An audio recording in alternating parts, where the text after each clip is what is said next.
Do you hear thousands of voices chanting your name when no one is around? Does the sound of brushing skulls calm your nerves? If so, prepare to enter to Tales from Ophidian Games Podcast. In the Ophidian arenas, anything goes. Gladiators will come at you with fierce allies and giant worms, attack you with armies of the new dimension, creatures that exist only in your mind, and heartless robots. They will scorch the sky to blind you, turn your own friends against you.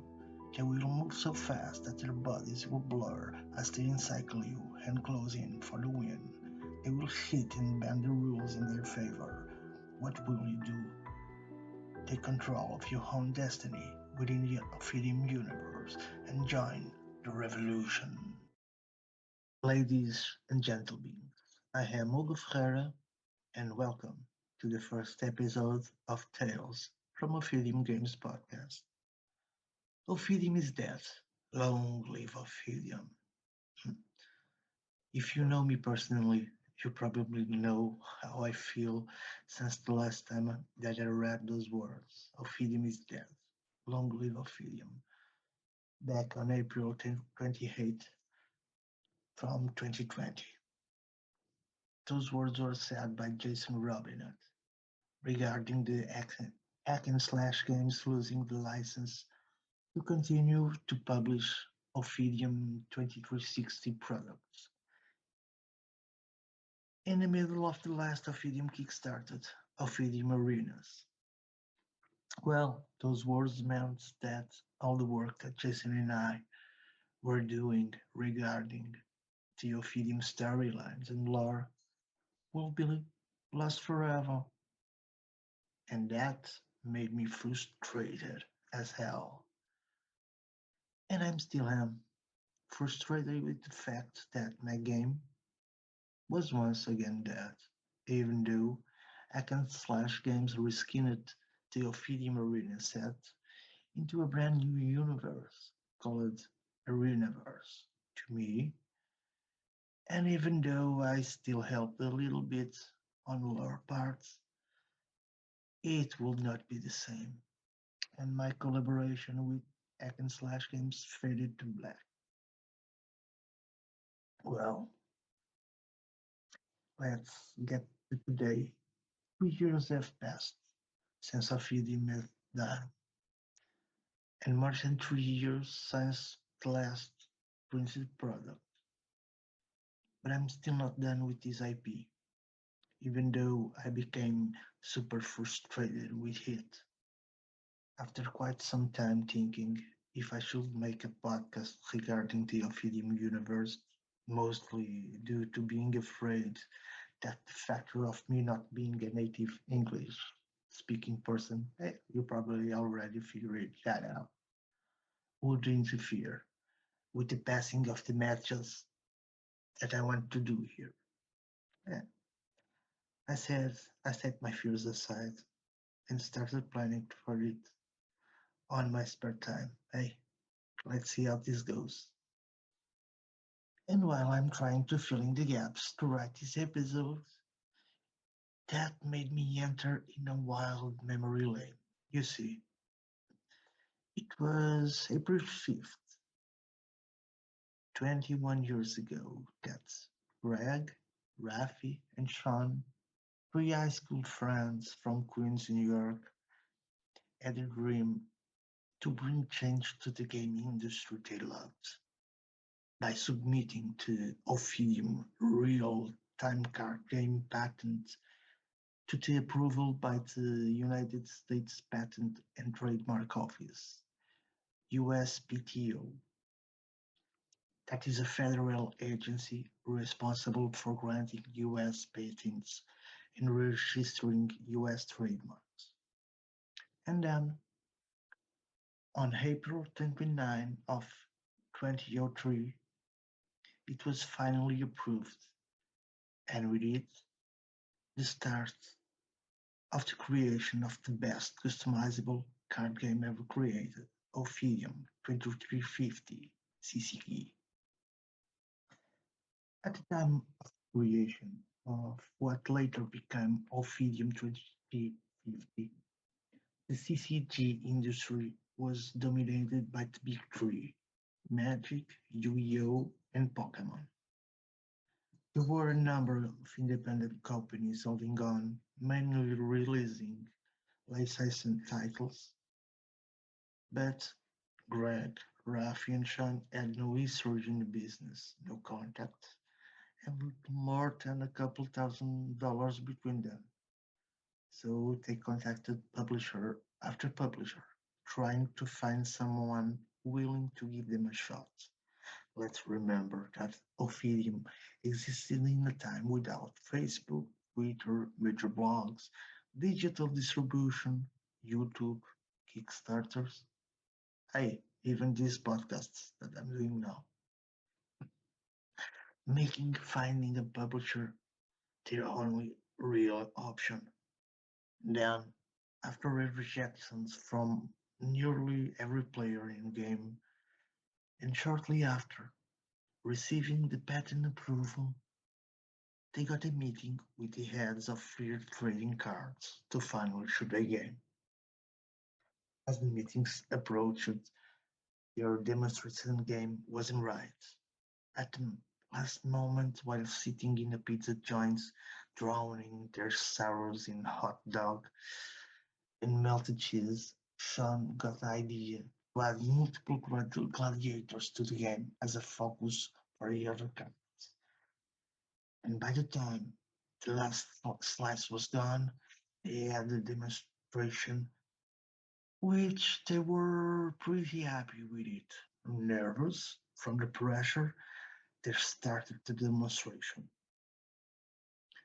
And things then started to relax until the demonstration was over, as the head of the family in charge of Fleer said, "Do it again." The problem, they only prepared for one single demonstration, but in the end they trusted the cards. Sokolov played again without any script possible, and after sweating out for what seemed like hours in a room filled with Fleer card memorabilia and history, they shook hands and gave themselves a publisher. Of course, the three of them, they knew they couldn't possibly do such massive undertaking alone, and were extremely fortunate to connect with Carl Van Husteren, Kevin Coleman, Jason Robinette, and others. They all responded to an ad looking for playtesters and became valuable members of the team. Ophidium 2350 allowed them to take risks, to create a new property, try new mechanisms, and innovate. They were all gamers, so they pushed by a by gamers for gamers approach to everything they did. Most important, they wanted to make something both fun and deep, and that's what they did. As by the end of August, or at the middle of November, across the ocean, in a little seaside country called Portugal, the 24 years old me was reading his favorite magazine at the time. Yes, the 24 years old me grabbed all card games magazines that I could find here in Portugal. You see, at the time, without internet and all the things that we have today, those things were extremely complicated to access where I live, to say at least. And the magazines would more than often come with the delay of a month, sometimes even more, but often a month. But I really didn't care for that, as I devoured them with ease. The Scry issue, the July magazine, had an article from an upcoming game that left me with a wow feeling. Almost as that game was something that I've waited my entire life for. It features aliens, robots, demons posing as gladiators in an intergalactic arena. I was hooked. even before having the game in my hands. But we'll talk about that in a few moments. Moving on. After reading that issue, I ran to call multiple gaming stores that I had at that time here in Lisbon to see if they could get the game. And guess what? Not even one at the time. And at the time, we had at least 10 venues in my neighborhood knew about it, nor they were interested, as their main focus here in Portugal was Magic, Warlords, and Pokemon. Anything else was a risk to order. Well, I didn't give up. I continued purchasing them almost every week until a new article came in Scry, now the review of the game, and one which gave it 5 stars on gameplay. Yes, Ophidian was the only 5 stars gameplay that Scry gave to a game in 2003, but even that wasn't enough to get their attention. So I did what a 24 years old teen do. As soon as I managed myself to get some access to internet, I contacted Ophidian Inc. to see if they would ship to Portugal. I don't remember how that ended, but probably the shipping was way too expensive and made me give up to a point. As I continued going to the Ophidian website every time that I grabbed an internet access point, and in December, Rafi made a writing contest. I entered and I won. The prize was having my story published on a site. But for me, that was much more. As I might not being able to get access to the cards, but I would surely would have access to the universe. So I started making fictions in forums, and I finally made one that was so acclaimed that they fully integrated in the official lore at the time. Remember, we were on a time that I was still starting to write fiction and I was still uncovering this wonderful Ophidian universe. You see, Ophidian 2350 CCG game was released in August 2003 and things were looking very promising. The game was put then the game was put on hold by Fleer only 3 months after the release, and Castle in another two, leaving the now nearly finished first expansion permanently on hold. Looking back, well, there were a few reasons why. Although Fleer wanted the game to succeed, they weren't willing to give the time that it needed. New concepts, new properties don't blast sales records at release, but they grow over time. Additionally, Ophidian Inc. faced legal intimidation and strong arms tactics from a competitor whose patent dominates the industry, starting just a few days after the game release to the public. So, between the efforts to launch the game, the legal intimidation, and the fact that Fear was in serious financial trouble before the game was even released, making them to give in to the various pressures and put Ophidian 2350 and everything we had worked into deep freeze.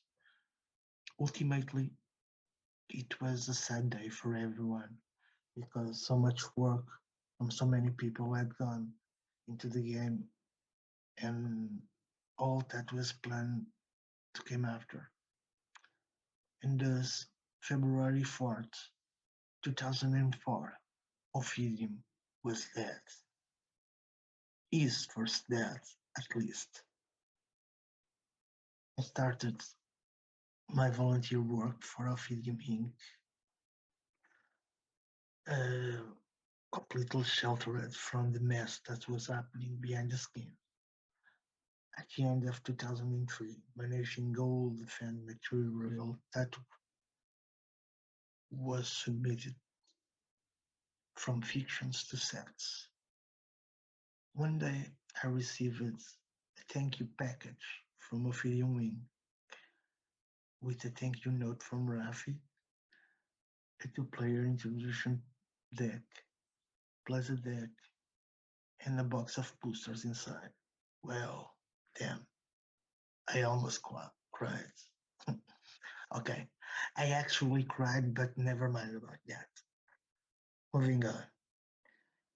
So, finally, it came in my hands. From that unexpected gift, I managed to collect a full set and made some decks that I still have and play today. Unfortunately, in the end of 2005, middle 2006, life interfered and I placed my games aside.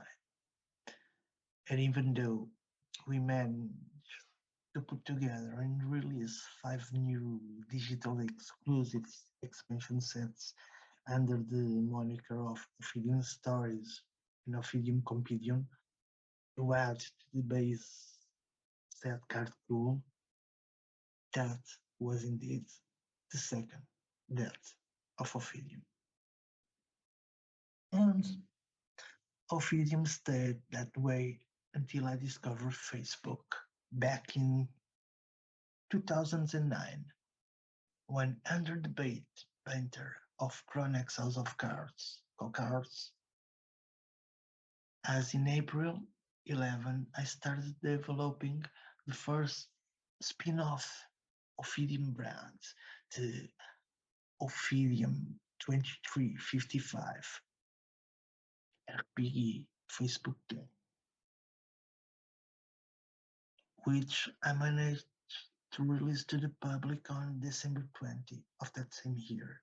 Unfortunately, 1 year later, on December 15 of 2010, I closed Cocards as the engine that was behind the Ophidian 2355 RPG application shut down a couple of months before, making that the third death of Ophidian. Simultaneously, on my 5th of 2009, Carl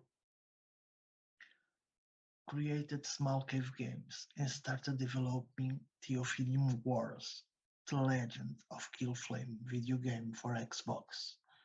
During that time, Small Cave Games managed to release Ophidian Wars, Opac's Journey video game exclusive to Xbox 360 on July 19 of 2010. But 1 year later, I created the Justice and Productions by merging the materials that I created under the Chronox House of Cards and Ophidian Stories Companion to develop the Ophidian Universe print and play game. And I actually even released 2 demo decks and a Easter special card for the Ophidian Universe PPG print and play game on April 14 of 2011. Moving on, Ophidian Wars The Legends of Killflame unfortunately never managed to be completed by a multitude of issues and was officially cancelled on March 1, 2014.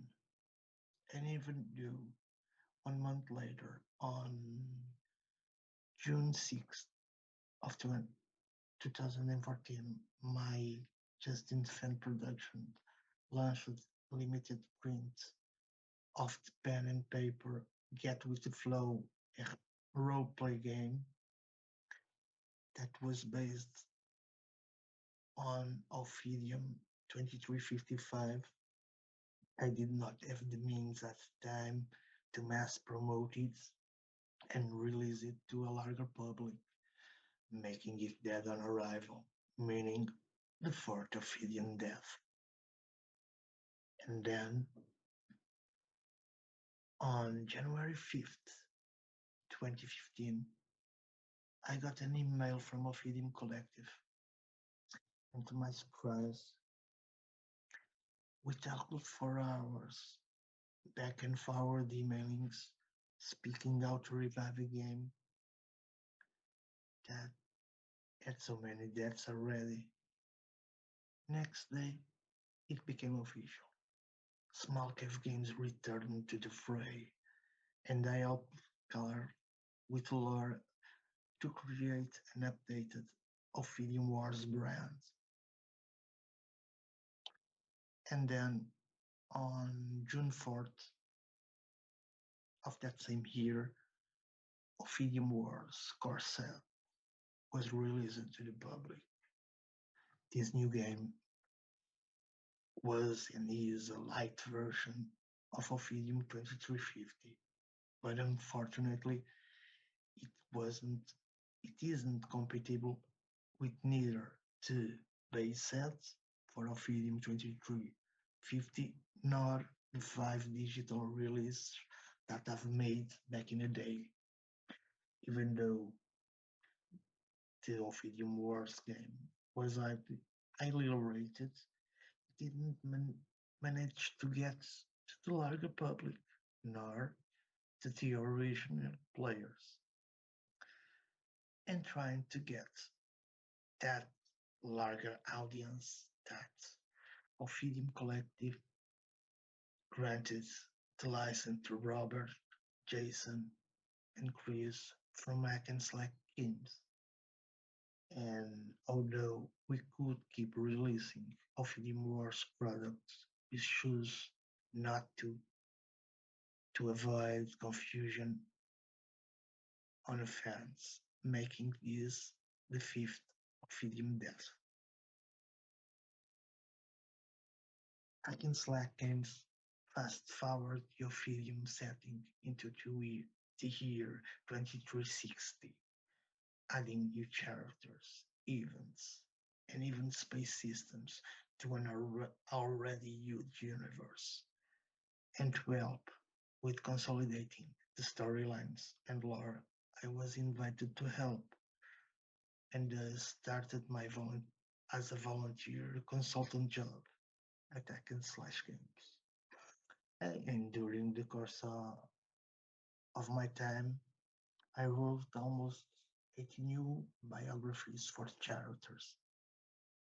Most of them, unfortunately, uh, didn't get a card release, mostly due to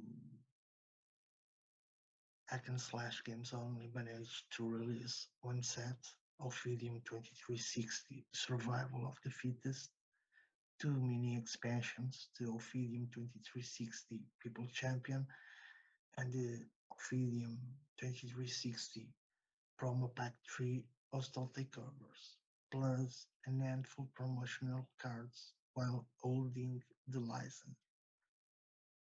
And after the license was gone, well, you guessed it, the sixth Ophidian death. But will it be the final death? Maybe, as is it's been almost 3 years without any new printed card release. But maybe not. And to uncover that, you will need to be here for our next episode where I will talk about the Ophidian future. And for those that work together on Ophidian from the start, designers, artists, writers, testers, you all know that there's nothing like its science. Ophidian is a place where people who loved games could come together and do amazing things. It was the type of opportunity that only comes once in a lifetime. Collectively, we became a brotherhood. Even though we now have families in full time jobs and live in different places, we still hear the roar of the crowds telling us to open the games once again, to step back into arena once again. Thank you for listening. I am Hugo Ferreira. And you, do you hear the roar of the crowds?